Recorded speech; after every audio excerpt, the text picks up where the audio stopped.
쌀이 울타리에 와주셔서 고맙습니다.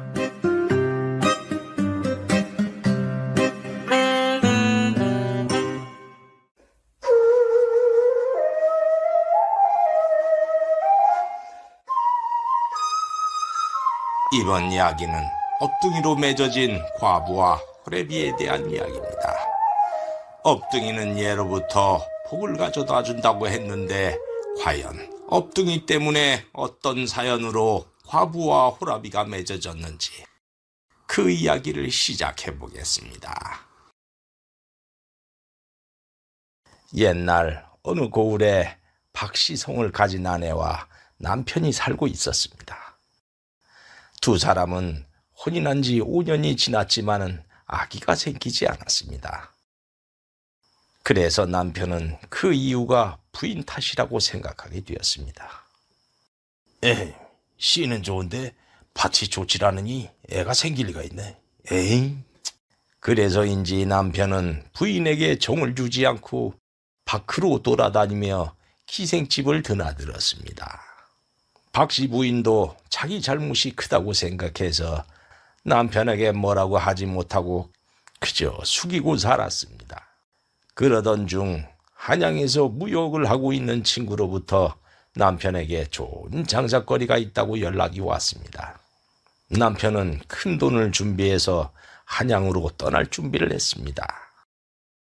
그런데 떠나가기 전날 밤 남편은 그냥 가기 허전했는지 오랜만에 부인과 잠자리를 함께 했습니다. 남편은 다음날 한양으로 떠났습니다. 한양에 가면은 큰 돈을 벌어올 테니 그리 알고 있구려. 남편이 떠나고 한 달 후 풍문을 통해서 들어온 소리는 부인의 마음을 아프게 했습니다. 한양에 도착한 남편은 장사에 노력하기는커녕 색주가를 들락거리며 갖고 간 돈을 물쓰듯 하고 있다는 것이었습니다. 부인은 그 말을 듣고 마음이 아팠지만은 남편이 곧 정신을 차릴 것이라는 희망을 가질 뿐이었습니다. 그런데 한 달이 더 지난 어느 날 한양에서 청천벽력 같은 소식이 왔습니다. 남편이 사고로 세상을 떠났다는 소식이었습니다. 그 말을 들은 부인은 평소에 원망스러운 남편이었지만 그래도 남편이었던지라 상심이 매우 컸습니다. 그런데 이게 웬일일까요? 소식을 들은 며칠 후부터 헛구역질이 나기 시작하고 평소에 좋아하지 않던 음식이나 과일이 먹고 싶어지는 것이었습니다. 부인은 혹시나 하며 의원을 찾아갔습니다. 의원이 진맥을 짚어보더니 하는 말이 아기를 가졌다는 것이었습니다. 부인은 놀랐습니다. 남편이 떠나기 전 잠자리를 같이 했던 그날 밤에 아이가 생겼던 것입니다. 부인은 아버지 없는 아기가 생겼지만은 하늘의 축복으로 생각하며 태교에 힘쓰고 몸조리를 잘 하도록 노력했습니다. 그렇게 해서 아들이 태어났습니다. 부인은 아들에게 정성껏 젖을 먹이며 키웠습니다. 그런데 어느 날 밤 부인은 잠을 자다가 산 너머에 살고 있는 이서방이라는 사람에게 포쌈을 당해버렸습니다. 부인은 소리를 질렀지만은 첩첩산중에서 도와줄 사람은 아무도 없었지요. 이서방은 자기가 살고 있는 깊은 산 속에 너와 집으로 박씨 부인을 데려갔습니다. 댁내는 누군데 이런 행패요? 내 아무리 혼자 사는 처지라고 하지만 이럴 수가 있어? 당장 관아에 고발하겠소. 그러나 당시에는 호라비가 과부를 못삼하는 것 정도는 관아에서 너그럽게 넘어가던 시절이었습니다. 부인은 그것을 아는지 모르는지 고발하겠다고 호통을 쳤습니다. 부인, 잘 알고 있습니다. 하지만 저 아기의 애미가 아이를 낳고 며칠 전에 세상을 떠났습니다요. 애기는 젖을 달라고 울어대는데 가난한 살림이라 젖을 먹여줄 사람을 구할 수도 없어서 이렇게 했습니다. 그러니 미안하지만 저 애기한테 젖을 좀 주십시오. 뭐요? 아무리 사정이 그렇다고 하지만 이렇게 무리하게 하는 법이 어디 있어? 나는 젖을 줄 수 없어요. 부인은 강하게 거절했습니다.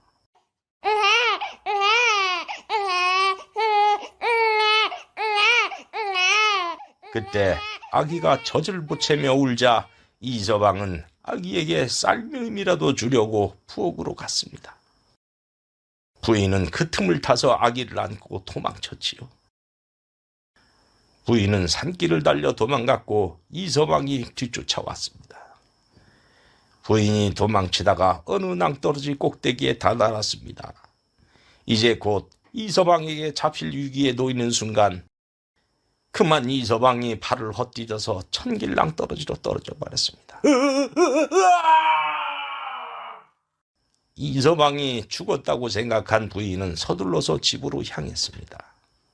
그런데 한참 가던 부인은 이서방의 아기가 젖을 달라며 보채던 울음소리가 귀에 들리는 듯해서 차마 더 도망치지 못했습니다. 보살필 사람도 없는 산속에 아기를 놔두면 죽을 것이 뻔했기 때문이었습니다. 그래서 다시 이서방의 집으로 가서 이서방의 아기를 안고 집으로 왔습니다.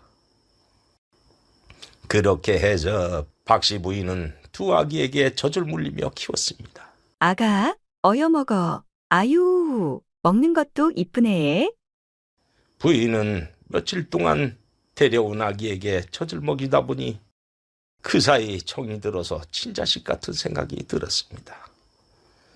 그래서 친자식처럼 아끼고 사랑하게 되었죠. 그런데 지나가던 고을 아주머니가 와서 이서방의 아기를 보고 말했습니다. 애기가 또 있네. 그 애기는 누구요? 예? 아주머니의 말에 부인은 뭐라고 마땅히 할 말이 없어서 당황했습니다. 그러자 안 하기 알겠다는 듯이 말했습니다. 아이고, 새댁이 젖먹이를 키우고 있으니까 아기를 키울 수 없는 사정이 있는 누가 간밤에 문 앞에 업둥이를 놓고 갔구먼. 그 말에 부인은 그렇다는 듯이 끄덕였습니다. 옛날부터 업둥이는 복덩이라고 했어.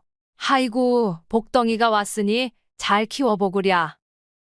부인이 아주머니의 말을 생각해보니 정말로 업둥이라는 생각이 들었지요.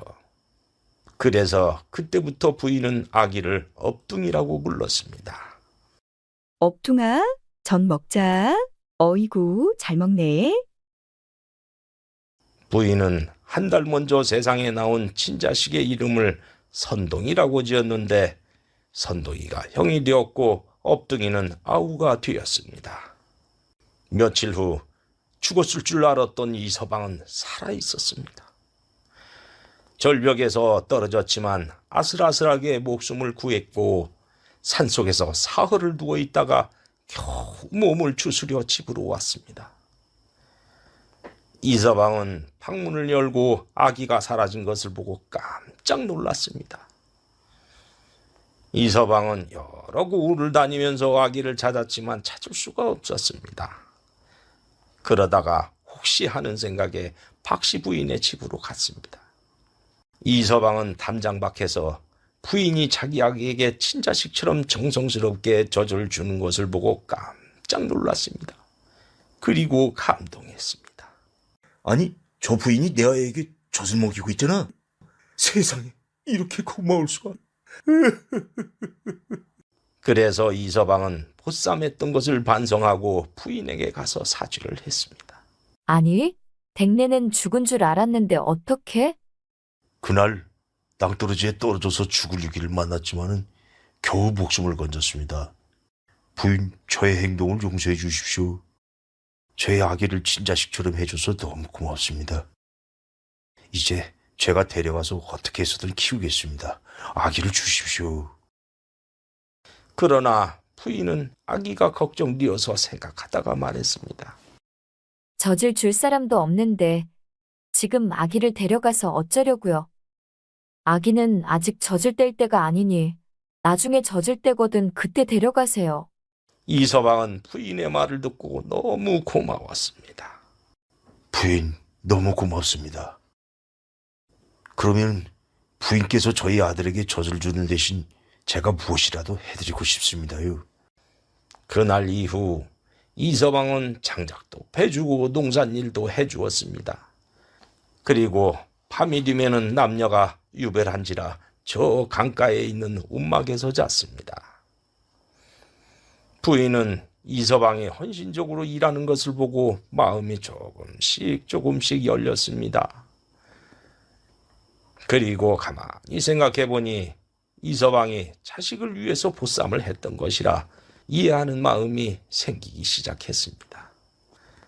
그렇게 몇 달이 흐른 뒤 이서방이 자는 움막이 무너졌다는 말이 들렸습니다.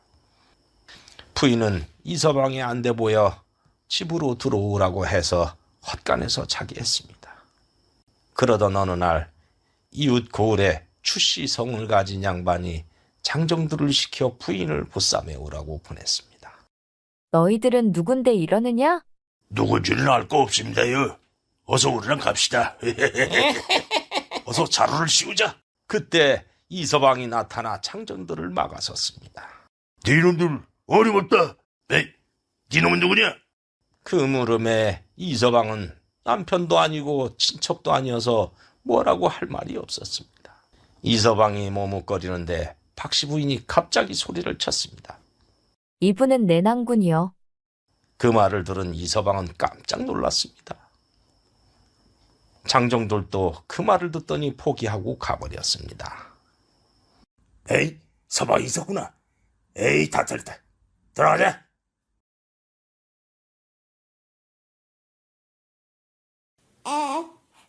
그들이 떠나자 부인은 당황스럽고 쑥스러워졌습니다. 장정들을 물리치려고 얼떨결에 이서방을 낭군이라고 해버렸지만 한번 뱉은 말은 뒤돌릴 수 없는 것이었기 때문이었습니다. 쑥스럽기는 이서방도 마찬가지였습니다. 박씨 부인이 낭군이라고 할 줄은 생각지도 않았기 때문이었습니다. 저 사람들에게 댁내를 내 낭군이라고 말했으니 소문이 날 것입니다. 이제 한 말을 돌이킬 수가 없으니 큰일입니다. 그러면은 그 자들을 찾아가서 제가 진짜 낭군이 아니고 부인이 실수로 한 말이라고 할까요? 뭐요? 그러면 더 실언이 되지요. 큰일 났습니다. 박씨 부인은 빼도 박도 못할 상황이 되자 생각을 해봤습니다. 그동안 이서방이 해왔던 행동이나 심성을 봤을 때 이서방의 됨됨이도 싫지 않았고 오히려 젖값 대신이라고 하지만은 온갖 힘든 일을 마다하지 않고 해주는 것을 보며 알게 모르게 정이 들었지요. 더구나 남편이 죽은 후 남정네 한 명 없어서 썰렁했던 집안에 이서방이 드나들며 일해주는 동안 듬직하기도 했었습니다. 그래서 박씨 부인은 마음을 굳혔습니다. 이왕 이렇게 된 거 지금부터 진짜 낭군이 되는 것이 어떨지요. 예? 이서방은 부인의 말에 깜짝 놀랐습니다. 저는 그렇게 되면 고맙게 하지만은 그렇게 해서 두 사람은 그날부터 부부가 되어서 살았습니다. 남편이 된 이서방은 전보다 더 열심히 일했고 부인은 업둥이도 친자식처럼 맡기고 사랑을 베풀며 잘 키웠습니다. 아이들도 어느덧 서당이 다닐 정도로 건강하게 자랐습니다. 아이들이 글을 읽는 것을 보며 부부는 행복했습니다. 여보, 아이들이 저렇게 건강하고 똑똑하게 자란 것이 다 당신 덕이요. 아니에요. 업둥이가 복을 갖고 왔기 때문이에요. 복을 갖고 왔다니요? 업둥이 때문에 당신 같은 좋은 남편과 인연이 되었잖아요. 업둥이가 복덩이라는 옛날 말이 틀림없어요. 그런가요? 그렇게 가족 모두 행복하게 살았답니다. 그런데 하늘이 질투했을까요? 어느 날 시어머니가 시댁 식구들과 함께 나타나서 집을 나가라고 소리를 치는 것이었습니다. 네가 다른 남자를 끌어들여서 산다는 소문을 들었는데 와보니 사실이구나. 서방 죽은 지 몇 년이나 되었다고 이런 짓을 하느냐? 네 행동 거지를 보니 아이들도 내 손주가 아닌 게 틀림없다. 이 집은 내 아들 재산이니 썩 나가거라. 부부는 하늘이 무너지는 듯 했으나 어쩔 수 없이 아이들과 함께 집을 떠날 수밖에 없었습니다.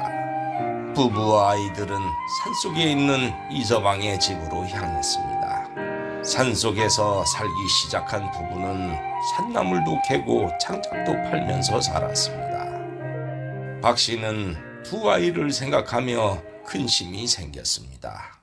서방님, 아이들의 교육이 걱정됩니다. 아이들이 제대로 되게 하려면 가르쳐야 할 텐데, 가진 것도 없고, 산속에 살면 서당을 보낼 수 없으니 그게 제일 걱정입니다. 나도 그게 걱정이요. 어느 날 업둥이가 손에 산삼을 들고 걸어왔습니다. 그것을 본 부부는 깜짝 놀랐습니다. 아니, 업둥아, 그거 산삼 아니냐? 예, 이게 산삼이라는 거예요? 그래, 그거 어디서 난 거냐? 저쪽 산속으로 가다 보니까 이렇게 빨갛고 예쁜 열매가 달린 풀이 있어서 제가 캤어요. 이 풀 거기에 엄청나게 많아요. 그 말에 부부는 깜짝 놀랐습니다. 업둥이가 캔 것은 산양삼처럼 자연 속에서 무리를 지어 자라는 자연삼이었던 것입니다. 부부는 업둥이가 알려준 곳으로 가봤습니다. 거기에는 산삼이 밭을 이루고 있었습니다. 아니, 세상에 이럴 수가. 온 산이 산삼이요. 여보, 이제 아이들도 서당에 보낼 수 있겠어요. 부부는 산삼을 팔아서 큰 돈을 벌었습니다. 생각지 않게 삶 때문에 부자가 된 부부는 좋은 집을 사서 살게 되었고 아이들도 서당에 다시 다니게 되었죠. 여보, 업둥이가 진짜 복덩이인 건 맞나 봐요. 우리를 이렇게 맺어주게 했고 산삼밭도 발견해서 부자로 만들어줬으니 진짜 복덩이이지 뭐예요. 그런가? 내가 당신을 보쌈하길 잘했지요. 그렇지 않았다면 이렇게 잘 되지도 않았을 테니 말이요. 네?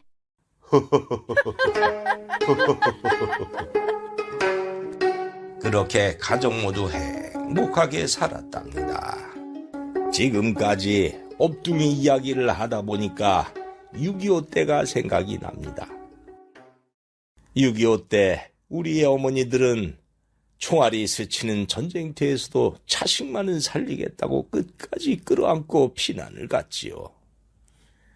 헌데 요새는 살기가 어렵다고 낳은 자식도 버리고 해치는 일이 뉴스에 자주 나옵니다.